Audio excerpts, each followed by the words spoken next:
வணக்கம், GG kitchen. இன்றைக்கி நாம் சமைக்க போகிறது கோதுமை ரவை அடை தோசை. இது நான் 1/4 கிலோ எடுத்துருக்கிறேன் கோதுமை ரவை. இது 50 கிராம் எடுத்திருக்கேன் பால் ரவை. இதை ஒரு சுற்று நம்ம நைஸ் பண்ணிக்கலாம்.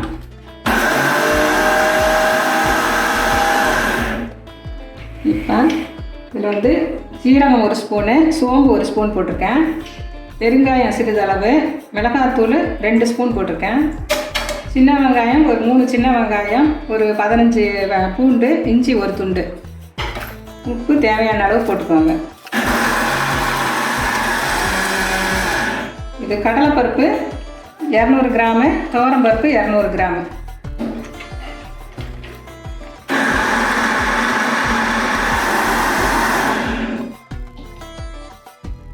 அரைஞ்சிருச்சு. இப்போ நம்ம எடுத்துடுவோம். கருவேப்பிலை, கொத்தமல்லி தழை பொடியாக நறுக்குனது. கருவேப்பிலை கொத்தமல்லியை பொடியாக நறுக்கி போட்டு மாவை நல்லா கலக்கி கொஞ்சம் நேரம் ஒரு 10 நிமிஷம் ஊறட்டும். நம்ம அதுக்குள்ளே சட்னி அரைக்கிறத பார்க்கலாம். அடைக்கான சட்னி அரைப்போம். தேங்காய் 1 மூடி எடுத்துருக்கேன், பொடியாக நறுக்கி. இதை ஒரு சுற்றிக்கலாம், இல்லைன்னா அரைக்காது. கடலை 50 கிராம்,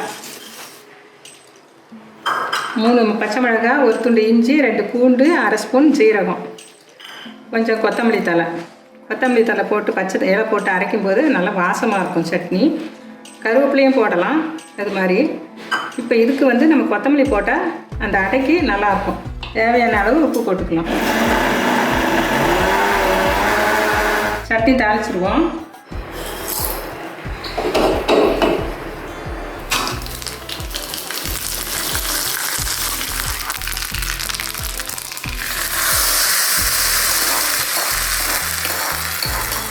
அடை தோசை ஊற்றுவோம்.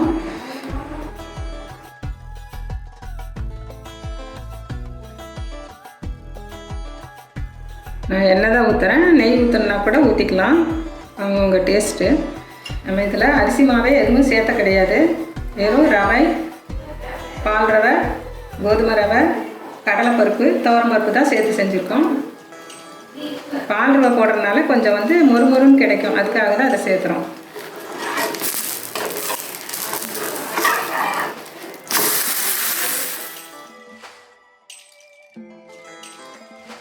மொறுமொறுன்னு கோதுமை ரவை அடையும் சட்னி ரெடி.